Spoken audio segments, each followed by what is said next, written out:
राधे राधे, हरे कृष्ण। आप सभी को मार्गशीर्ष पूर्णिमा और अन्नपूर्णा जयंती की हार्दिक शुभकामनाएं। प्रिय श्रोताओं, आइए आज के इस शुभ अवसर पर श्रवण करते हैं मार्गशीर्ष पूर्णिमा के दिन सुनी जाने वाली कथाओं का। कथा से पहले हम सभी प्रथम पूजनीय भगवान गणेश जी को प्रणाम करके गणेश भगवान की कथा सुनेंगे। एक बार एक अंधी बूढ़ी माई थी जिनका एक बेटा और एक बहू भी थे। वो बहुत गरीब थी। वह अंधी बूढ़ी माई हर दिन नियम से गणेश भगवान की पूजा किया करती थी। गणेश भगवान एक दिन बूढ़ी माई की पूजा से प्रसन्न होकर उनके सामने साक्षात सन्मुख आकर बैठ गए और बोले, बूढ़ी माई, तू प्रतिदिन निस्वार्थ भाव से मेरा पूजन करती है, मैं तुझ पर प्रसन्न हूँ, जो चाहे सो मांग ले। तब बूढ़ी माई बोली, हे विघ्नहर्ता भगवान गणेश, मुझे मांगना तो आता नहीं, सो मैं क्या मांगूं? तब गणेश भगवान कहने लगे, ठीक है माई, मैं कल आऊँगा, तब तक तू अपने बहू बेटे से पूछकर कुछ मांग लेना। ऐसा कहकर गणेश जी अंतर्ध्यान हो गए। तब बूढ़ी माई ने अपने बहू बेटे से पूछा तो बेटा बोला, माँ धन मांग लेना। बहू बोली, माँ जी पोता मांग लो। तब बूढ़ी माई ने सोचा कि बेटे बहू तो अपने अपने मतलब की बातें कर रहे हैं, इसलिए उस बूढ़ी माई ने अपनी पड़ोसन से जाकर पूछा। पड़ोसन कहने लगी, बूढ़ी माई, तुम्हारी तो बस थोड़ी सी ही जिंदगी बची है, तू क्यों मांगे धन और क्यों मांगे पोता? तू तो केवल अपनी आंखों की रोशनी मांग, जिससे तेरा आगे का सारा जीवन सुख से बीत जाए। तब उन बूढ़ी माई ने बेटे बहू और पड़ोसन की बात सुनकर घर में जाकर सोचा कि ऐसा क्या मांगूं जिससे बेटा बहू भी खुश हो जाए और मेरा भी भला हो जाए। मैं तो वही मांगूंगी।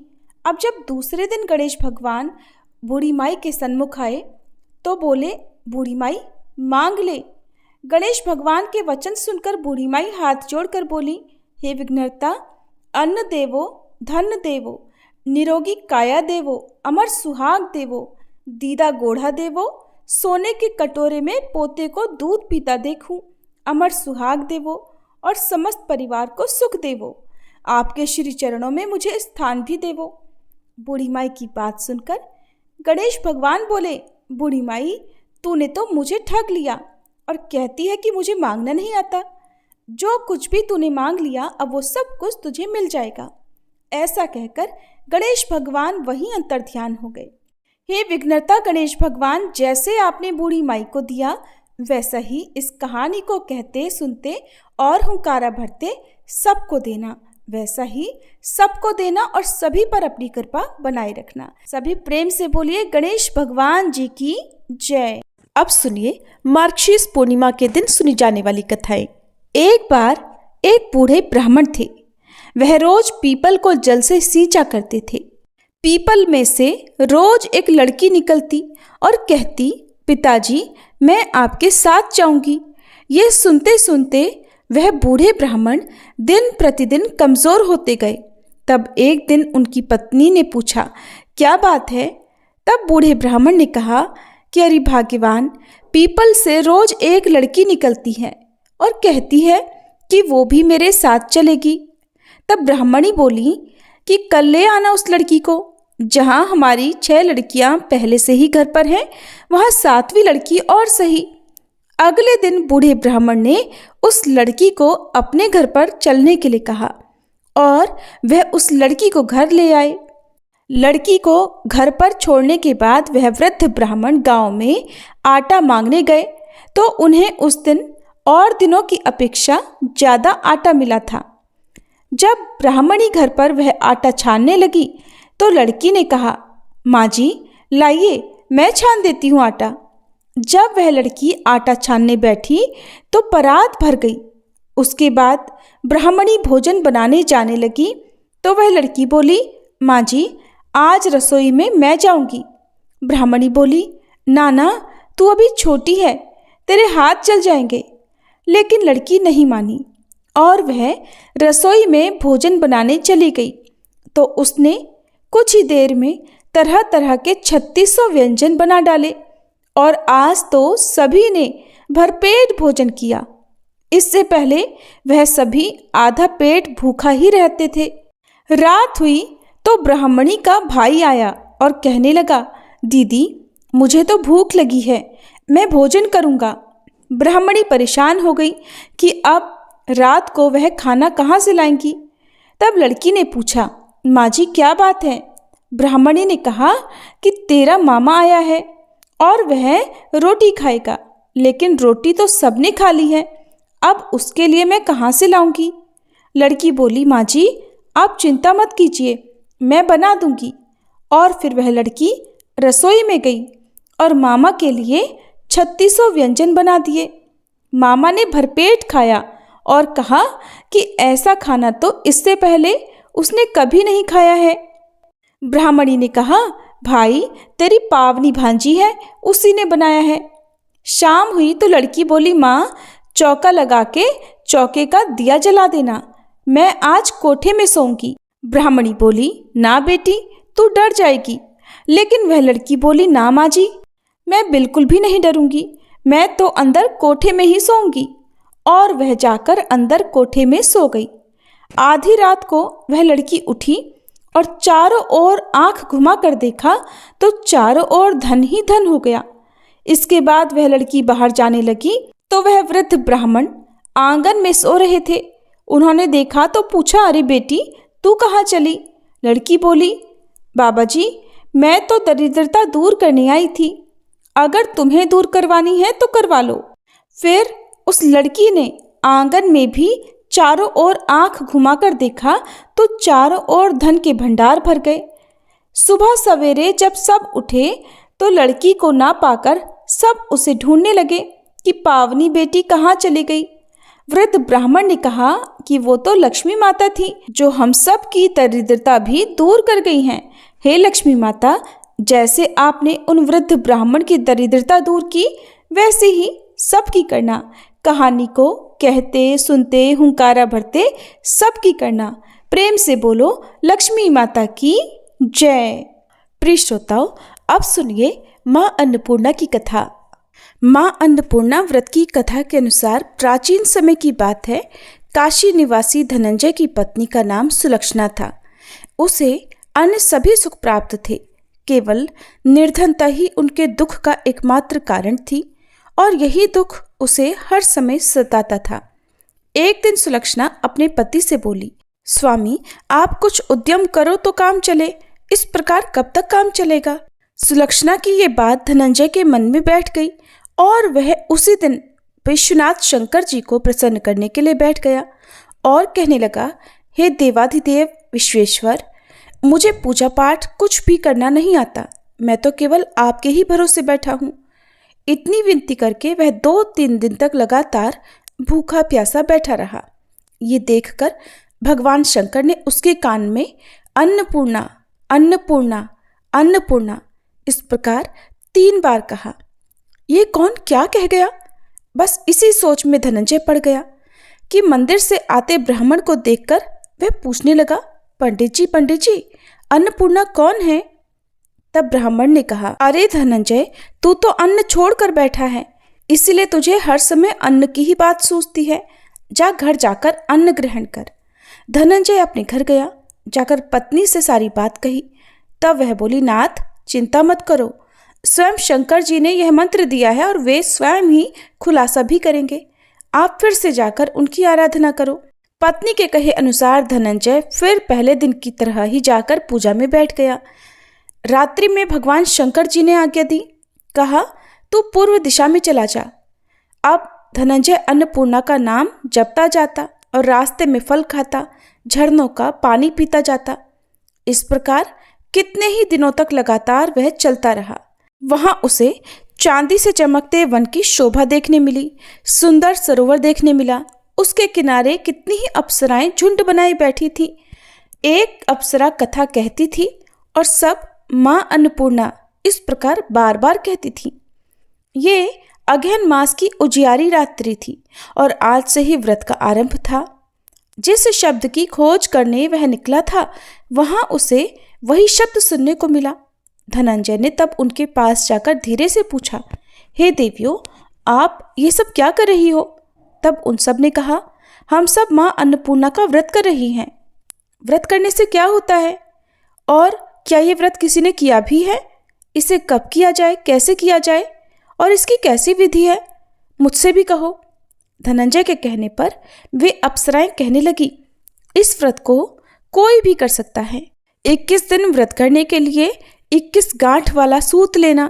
21 दिन यदि ना कर पाएं तो 1 दिन का ही उपवास करें, और ये भी ना करें तो केवल कथा सुनकर ही प्रसाद ले लें।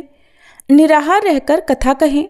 कथा सुनने वाला कोई ना मिले तो पीपल के पत्तों को रखकर सुपारी या घृत कुमारी यानी ग्वार पाठ को वृक्ष के सामने रखकर दीपक को साक्षी बनाकर सूर्य, गाय, तुलसी या महादेव को बिना कथाएं सुनाए मुख में अन्न मत डालना। यदि भूल से कुछ पड़ जाए तो 1 दिवस फिर उपवास करें। व्रत के दिन क्रोध ना करें और झूठ ना बोलें। अप्सराओं के द्वारा विधि बताने पर धनंजय बोला, फिर बताइए इस व्रत के करने से क्या होगा। तब वे कहने लगी, इसके करने से अंधे को नेत्र मिल जाता है, लूलों को हाथ मिल जाता है, निर्धन के घर धन के भंडार भर जाते हैं, बांझन को संतान मिलती है, मूर्ख को विद्या मिलती है, और जो जिस कामना से व्रत को करता है माँ उसकी वह हर कामना पूर्ण करती हैं। धनंजय कहने लगा, बहनों, मेरे घर में भी धन नहीं है, विद्या नहीं है, कुछ भी तो नहीं है मेरे पास। मैं तो दुखिया ब्राह्मण हूँ, मुझे इस व्रत का सूत दोगी क्या? हाँ भाई, तेरा कल्याण हो, हम तुझे सूत देंगी, ले इस व्रत का मंगल सूत ले ले। तब धनंजय ने उन अप्सराओं से सूत लेकर व्रत को किया। व्रत पूरा हुआ। तभी सरोवर में से 21 खंड की स्वर्ण सीढ़ी हीरा मोती जड़ी हुई प्रकट हुई। धनंजय जय अन्नपूर्णा कहता जाता था। इस प्रकार जाने कितनी ही सीढ़ियां वह उतरता गया। तब अंदर जाकर उसने क्या देखा कि करोड़ों सूर्यों से प्रकाशमान माँ अन्नपूर्णा का मंदिर है। उसके सामने स्वर्ण सिंहासन पर माँ अन्नपूर्णा विराजमान है। सामने भिक्षा हेतु शंकर भगवान खड़े हैं। देवांगनाएं चवर डुला रही हैं। कितने ही हथियार बांधे पहरा दे रही हैं। धनंजय दौड़कर माँ जगदम्बा के चरणों में गिर पड़ा। देवी उसके मन का दुख जान गई। धनंजय हाथ जोड़कर कहने लगा, माता, आप तो अंतर्यामिनी हैं, आपको मैं अपनी दशा भला क्या बताऊं, आप तो सब कुछ जानती हैं। तब माता बोली, तुमने मेरा व्रत किया है, जा संसार तुम्हारा सत्कार करेगा। माता ने धनंजय की जिह्वा पर बीज मंत्र लिख दिया। अब तो उसके रोम रोम में विद्या प्रकट हो गई। इतने में क्या देखता है कि वह काशी विश्वनाथ के मंदिर में खड़ा है। माँ का वरदान लेकर धनंजय घर आया। अपनी पत्नी सुलक्षणा से सारी बात कही। माता जी की कृपा से उसके घर में धन संपत्ति उमड़ने लगी। छोटा सा घर बहुत बड़ा गिना जाने लगा। जैसे शहद के छत्ते में मक्खियां जमा हो जाती हैं, उसी प्रकार अनेक सगे संबंधी आकर उसकी पढ़ाई करने लगे। कहने लगे, इतना धन और इतना बड़ा घर, सुंदर संतान नहीं है तो फिर इस कमाई को कौन भोगेगा? सुलक्षणा से तो कोई संतान हुई नहीं, इसलिए तुम दूसरा विवाह कर लो। अनिच्छा होते हुए भी धनंजय को दूसरा विवाह करना पड़ा और सती सुलक्षणा को सौतन का दुख झेलना पड़ा। इस प्रकार धीरे धीरे दिन बीतते गए। फिर अगहन मास आया। नए बंधन से बंधे पति से सुलक्षणा ने कहलवाया कि इस व्रत के प्रभाव से ही हम सुखी हुए हैं, इस कारण यह व्रत छोड़ना नहीं चाहिए। ये माता जी का प्रताप है जो हम इतने संपन्न और सुखी हुए हैं। सुलक्षणा की बात सुनकर धनंजय उसके यहाँ आया और व्रत में बैठ गया। नई बहू को इस व्रत के बारे में कुछ भी पता नहीं थी। वो तो धनंजय के वापस घर लौटने की राह देख रही थी। दिन बीतते गए और व्रत पूर्ण होने में केवल 3 दिन बाकी थे कि तभी नई बहू को खबर मिल गई। उसके मन में ईर्ष्या की ज्वाला दहक रही थी।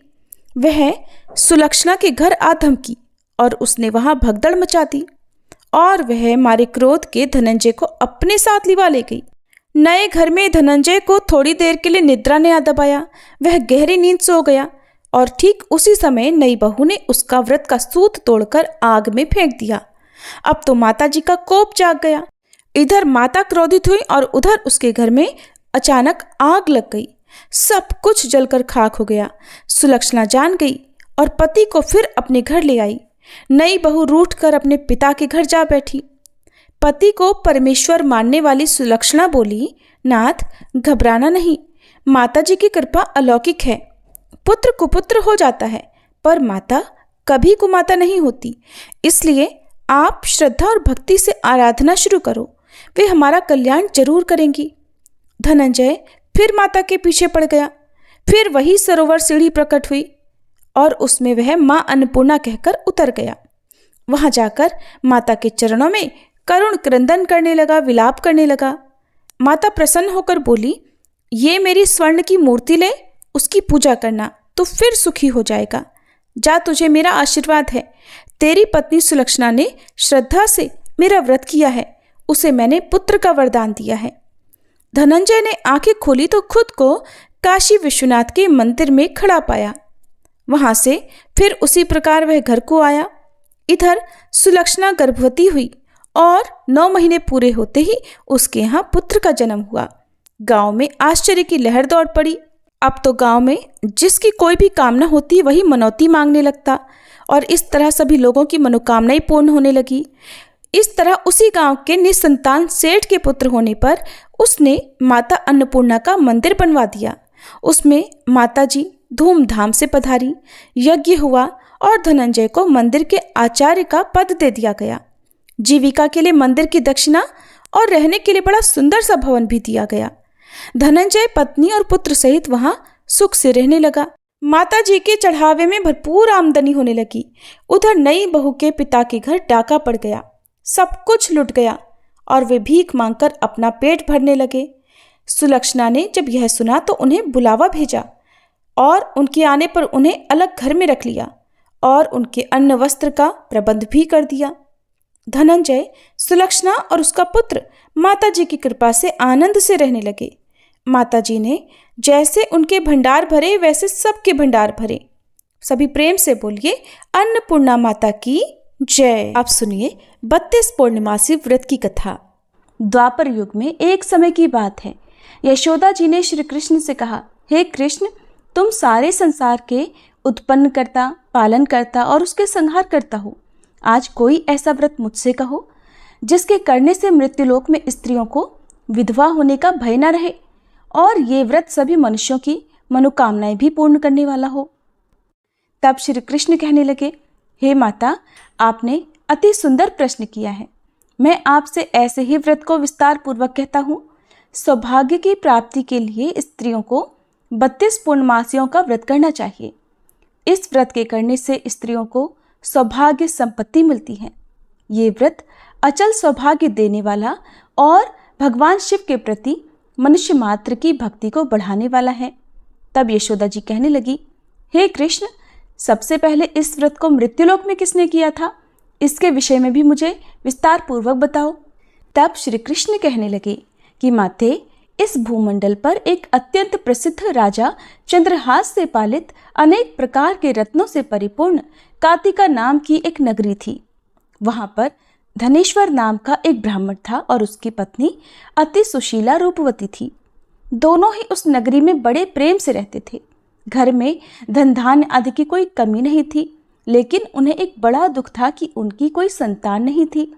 इस दुख से वह अत्यंत दुखी रहा करते थे। एक समय एक बड़ा तपस्वी योगी उस नगरी में आया। वह योगी उस ब्राह्मण के घर को छोड़कर अन्य सभी घरों से भिक्षा लाकर भोजन किया करता था।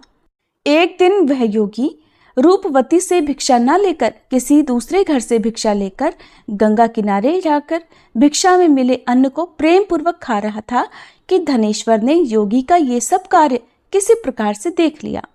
अपनी भिक्षा के अनादर से दुखी होकर धनेश्वर योगी से बोला, महात्मन, आप सभी घरों से भिक्षा लेते हैं किंतु मेरे घर की भिक्षा कभी नहीं लेते, इसका क्या कारण है? तब योगी ने कहा कि निसंतान के घर की भीख पतितों के अन्न के समान होती है और जो पतितों का अन्न खाता है वो भी पतित हो जाता है। क्योंकि तुम निसंतान हो, इसलिए पतित हो जाने के भय से मैं तुम्हारे घर की भिक्षा नहीं लेता।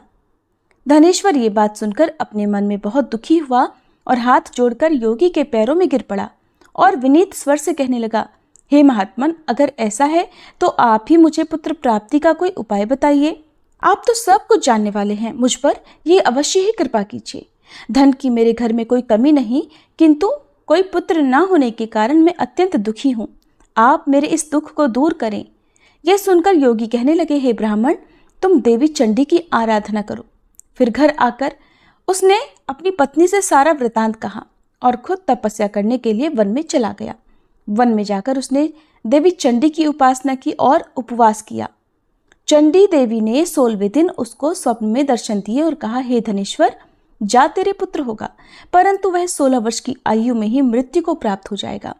अगर तुम दोनों पति पत्नी 32 पूर्णमासियों का व्रत विधि पूर्वक करोगे तो वह दीर्घायु होगा। जितनी तुम्हारी सामर्थ्य हो आटे के उतने दिए बनाकर शिवजी का पूजन करना, किंतु पूर्णमासी को 32 की संख्या पूरी हो जानी चाहिए। प्रातःकाल होने पर इस स्थान के पास ही तुम्हें आम का एक वृक्ष दिखाई देगा। उस पर चढ़कर तुम एक फल तोड़कर जल्दी अपने घर चले जाना और अपनी पत्नी से सारा वृत्तांत कहना। ऋतु स्नान के बाद वह स्वच्छ होकर श्री शंकर जी का ध्यान करके उस फल को खा लेगी। तब शंकर भगवान की कृपा से उसको गर्भ ठहर जाएगा। जब वह ब्राह्मण प्रातःकाल उठा तो उसने उस स्थान के पास ही आम का एक वृक्ष देखा, जिस पर अत्यंत सुंदर आम का एक फल लगा हुआ था।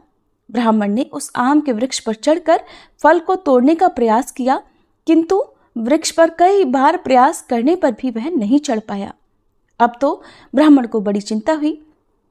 तब वह विघ्न विनाशक श्री गणेश जी की वंदना करने लगा कि हे दयानिधे, अपने भक्तों के विघ्नों का नाश करके उनके मंगल कार्य को करने वाले, दुष्टों का नाश करने वाले, रिद्धि सिद्धि के देने वाले आप मुझ पर कृपा करें। प्रभु, मुझे इतना बल दें कि मैं अपने मनोरथ को पूर्ण कर सकूं। इस प्रकार सच्चे मन से गणेश भगवान की प्रार्थना करने पर वह भगवान की कृपा से वृक्ष पर चढ़ गया। वृक्ष पर से फल तोड़कर उसने घर आकर अपनी पत्नी को वह फल लाकर दे दिया और उसकी पत्नी ने अपने पति के कहे अनुसार उस फल को खा लिया और वह गर्भवती हो गई। देवी चंडी की असीम कृपा से उसे एक अत्यंत सुंदर पुत्र हुआ, जिसका नाम उन्होंने देवीदास रखा। माता पिता के हर्ष और शोक के साथ वह बालक शुक्ल पक्ष के चंद्रमा की तरह अपने पिता के घर में बढ़ने लगा। देवी की कृपा से वह बालक बहुत ही सुंदर, सुशील और विद्या में बहुत निपुण हो गया। देवी की आज्ञा अनुसार उसकी माता ने 32 पूर्णमासी का व्रत रखना आरंभ कर दिया, जिससे उसका पुत्र बड़ी आयु वाला हो जाए। 16वां वर्ष लगते लगते देवीदास के माता पिता को बड़ी चिंता हो गई कि कहीं उनके पुत्र की इस वर्ष मृत्यु न हो जाए। इसलिए उन्होंने अपने मन में विचार किया कि अगर ये दुर्घटना उनके सामने हो गई तो वे कैसे सहन कर सकेंगे। इसलिए उन्होंने देवीदास के मामा को बुलाया और कहा, हमारी इच्छा है कि देवीदास 1 वर्ष तक काशी में जाकर विद्या अध्ययन करे और उसको तुम अकेला कभी नहीं छोड़ना। इसलिए तुम साथ में जाओ और 1 वर्ष के बाद इसको वापस लौटा लाना। सारा प्रबंध करके उसके माता पिता ने काशी जाने के लिए देवीदास को एक घोड़े पर बिठाया और उसके मामा को उसके साथ कर दिया। किंतु बालक के अल्पायु होने की बात बालक को या उसके मामा को नहीं कही। धनेश्वर ने अपनी पत्नी के साथ मिलकर अपने पुत्र की मंगल कामना और दीर्घायु के लिए देवी भगवती की आराधना और पूर्णमासियों का व्रत आरंभ कर दिया। इस प्रकार बराबर 32 पूर्णमासी का व्रत पूरा किया। कुछ समय बीतने के बाद एक दिन वह दोनों मामा और भांजे रास्ते में रात बिताने के लिए किसी ग्राम में ठहरे हुए थे। उस दिन उस गांव में एक ब्राह्मण की अत्यंत सुंदरी, सुशीला, विदुषी और गुणवती कन्या का विवाह होने वाला था। जिस धर्मशाला के अंदर वर और उसकी बारात ठहरी हुई थी, उसी धर्मशाला में देवीदास और उसके मामा भी ठहरे हुए थे। संयोगवश कन्या को तेल आदि चढ़ाकर मंडप आदि का कर्म किया गया तो लग्न के समय वर को धनुर्वात हो गया। वह हिलने डुलने और चलने में बिल्कुल असमर्थ हो गया। तब वर के पिता ने अपने परिवारजनों से परामर्श करके निश्चय किया कि ये देवीदास मेरे पुत्र जैसा ही सुंदर है, मैं इसके साथ ही लगन करा दूं और बाद में विवाह के सभी कार्य मेरे पुत्र के साथ हो जाएंगे। ऐसा सोचकर देवीदास के मामा से जाकर वह बोला कि तुम थोड़ी देर के लिए अपने भांजे को हमें दे दो, जिससे विवाह के लग्न का सारा कार्य सुचारू रूप से हो सके। तब उसका मामा कहने लगा कि जो कुछ भी मधुपर्क आदि कन्यादान के समय वर को मिले वो सब हमें दे दिया जाए तो मेरा भांजा इस बारात का दूल्हा बन जाएगा। ये बात वर के पिता ने स्वीकार कर ली और तब मामा ने अपना भांजा वर बनने को भेज दिया और उसके साथ विवाह के सभी कार्य रात में विधिपूर्वक संपन्न हो गए। पत्नी के साथ वह भोजन नहीं कर सका। दुखी मन से वह सोचने लगा कि न जाने ये कैसी स्त्री होगी। वह एकांत में इसी सोच में पड़ा हुआ था कि उसकी आंखों में आंसू भी आ गए। तब उसकी पत्नी ने पूछा कि क्या बात है, आप इतने उदासीन और दुखी क्यों हो रहे हैं। तब उसने वो सारी बातें जो वर के पिता और उसके मामा में हुई थी वधु को बता दी। तब वह वधु कहने लगी कि यह ब्रह्म विवाह के विपरीत कैसे हो सकता है। देव, ब्राह्मण और अग्नि के सामने मैंने आपको ही अपना पति बनाया है, इसलिए आप ही मेरे पति हैं। मैं आपकी ही पत्नी रहूंगी, किसी अन्य की बिल्कुल नहीं। तब देवीदास ने कहा कि ऐसा मत करो, क्योंकि मेरी आयु बहुत थोड़ी है। मेरे मरने के बाद तुम्हारी क्या गति होगी, इस बात को अच्छी तरह सोच लो। परंतु वह वधु दृढ़ विचार वाली थी, बोली कि जो आपकी गति होगी वही मेरी भी होगी। हे स्वामी, आप उठिए और भोजन कीजिए, आप निश्चय ही भूखे होंगे। तब देवीदास और उसकी पत्नी ने मिलकर भोजन किया और रात में वे सो गए। प्रातःकाल देवीदास ने अपनी पत्नी को 3 नगों से जड़ी हुई एक अंगूठी और एक रुमाल दिया और बोला, प्रिय, इसे संकेत समझकर रखो और शांत हो जाओ। मेरा स्मरण और जीवन जानने के लिए एक पुष्प वाटिका बना लो, उसमें सुगंधी वाली एक नव मल्लिका लगा लो। उसको हर दिन जल से सींचना और आनंद के साथ खेल कूदना और उत्सव मनाना। जिस समय और जिस दिन मेरी मृत्यु का होगा, ये फूल सूख जाएंगे और जब ये फिर से हरे भरे हो जाएं तो समझ लेना कि मैं जीवित हूँ। ये बात निश्चय करके समझ लेना और इसमें कोई संशय मत करना। ऐसा समझा बुझाकर वह चला गया। प्रातःकाल होते ही वहां पर गाजे बाजे बजने लगे। जिस समय विवाह के कार्य समाप्त करने के लिए वर तथा सब बाराती मंडप में आए तो कन्या ने वर को भली प्रकार से देखकर अपने पिता से कहा कि ये मेरा पति नहीं है। मेरा पति वही है जिसके साथ रात में मेरा विवाह हुआ था। इसके साथ तो मेरा विवाह ही नहीं हुआ। अगर ये वही है तो बताए कि मैंने इसको क्या दिया था और रात में हमारे बीच में क्या गुप्त बातें हुई थी, वो सब बताई। पिता ने उसके कहे अनुसार वर को बुलवाया। कन्या की सारी बातें सुनकर वह कहने लगा कि मैं कुछ नहीं जानता। इसके बाद वह लज्जित होकर अपना समूह लेकर चला गया और सारी बारात भी अपमानित होकर वहां से लौट गई। भगवान श्री कृष्ण आगे बोले, हे माते, इस प्रकार देवीदास काशी विद्या पढ़ने के लिए चला गया। जब कुछ समय बीत गया तो काल से प्रेरित होकर एक सांप रात के समय उसको डसने के लिए वहां पर आया। उस विषधर के प्रभाव से उसके बिस्तर के चारों ओर से विष की ज्वाला से वह बिस्तर विषैला हो गया, परंतु व्रतराज के प्रभाव से उसको वह सांप काट नहीं पाया, क्योंकि पहले ही उसकी मां ने 32 पूर्णमासी का व्रत कर रखा था। इसके बाद मध्याह्न के समय स्वयं काल वहां पर आया और उसके शरीर से उसके प्राणों को निकालने का प्रयास करने लगा, जिससे वह मूर्छित होकर धरती पर गिर पड़ा। भगवान की कृपा से उसी समय देवी पार्वती जी के साथ श्री शंकर जी वहां पर आ गए। उसको मूर्छित दशा में देखकर देवी पार्वती ने भगवान से प्रार्थना की, हे प्रभु, इस बालक की माता ने पहले 32 पूर्णमासी का व्रत किया था, जिसके प्रभाव से हे भगवान अब आप इसको प्राणदान दे दीजिए। देवी के कहने पर भक्त वत्सल भगवान ने उस बालक को प्राणदान दे दिया। इस व्रत के प्रभाव से काल को भी पीछे हटना पड़ा और देवीदास स्वस्थ होकर बैठ गया। उधर उसकी पत्नी उसके काल की प्रतीक्षा किया करती थी। एक दिन उसने देखा कि उस पुष्प वाटिका में पत्र पुष्प कुछ भी नहीं रहे, सब कुछ सूख कर नष्ट हो गए हैं, तो उसे बड़ा आश्चर्य हुआ। किंतु कुछ ही क्षण में वह सब वाटिका पहले की तरह हरी भरी हो गई। तब वह समझ गई कि उसके पति पुनर्जीवित हो गए हैं। ये देखकर वह बहुत प्रसन्न होकर अपने पिता से कहने लगी, पिताजी, मेरे पति जीवित हैं, आप उनको ढूंढिए। जब 16वां वर्ष बीत गया तो देवीदास भी अपने मामा के साथ काशी से वापस अपने घर के लिए चल पड़ा। इधर उसके ससुर उसको ढूंढने के लिए घर से जाने ही वाले थे कि वह दोनों मामा भांजा वहीं पर आ गए। उसको आया देखकर उसका ससुर बड़ी प्रसन्नता के साथ उसे अपने घर में ले गया। उस समय नगर के निवासी भी वहां इकट्ठा हो गए और फिर सब ने निश्चय किया कि अवश्य ही इस बालक के साथ इसी कन्या का विवाह हुआ था। उस बालक को जब कन्या ने देखा तो पहचान लिया और कहा कि ये तो वही है जो संकेत करके गए थे। फिर सब कहने लगे कि भला हुआ जो ये आ गया, और तब सब नगरवासियों ने खूब आनंद मनाया। कुछ दिन के बाद देवीदास अपनी पत्नी और अपने मामा के साथ अपने ससुर के घर से बहुत सारा उपहार लेकर अपने घर की ओर चल पड़ा। जब वह अपने नगर के निकट गया तो कई लोगों ने उसे देखकर उसके माता पिता को पहले ही जाकर सूचना दे दी कि तुम्हारा पुत्र देवीदास अपनी पत्नी और मामा के साथ आ रहा है। ऐसा सुनकर पहले तो उन्हें विश्वास ही नहीं हुआ, किंतु जब और लोगों ने भी आकर उनकी बात का समर्थन किया तब उन्हें बड़ा आश्चर्य हुआ। इतने में ही देवीदास भी अपने घर पहुंच गया और देवीदास ने अपने माता पिता के चरणों में सिर रखकर प्रणाम किया और उसकी पत्नी ने भी अपने सास ससुर के चरणों को स्पर्श किया। तो माता पिता ने अपने पुत्र और पुत्रवधू को अपने हृदय से लगा लिया और सबकी आंखों से प्रेम के आंसू बहने लगे। अपने पुत्र और पुत्रवधू के आने की खुशी में धनेश्वर ने बड़ा भारी उत्सव किया और ब्राह्मणों को भी बहुत सी दान दक्षिणा देकर प्रसन्न किया। भगवान श्री कृष्ण कहने लगे, माते, इस प्रकार धनेश्वर 32 पूर्णमासियों के व्रत के प्रभाव से पुत्रवान हो गया। जो भी स्त्रियां इस व्रत को करती हैं वे जन्म जन्मांतर में भी वैधव्य का दुख नहीं भोगती और सदैव सौभाग्यवती रहती है। ये मेरा वचन है, इसमें कोई संदेह नहीं। यह व्रत पुत्र पौत्रों को देने वाला तथा संपूर्ण मनोकामनाओं को पूर्ण करने वाला है।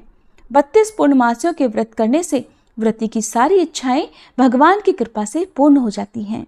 कथाएं समाप्त। सभी प्रेम से बोलिए श्री कृष्ण भगवान की जय। मार्गशीर्ष पूर्णिमा की जय।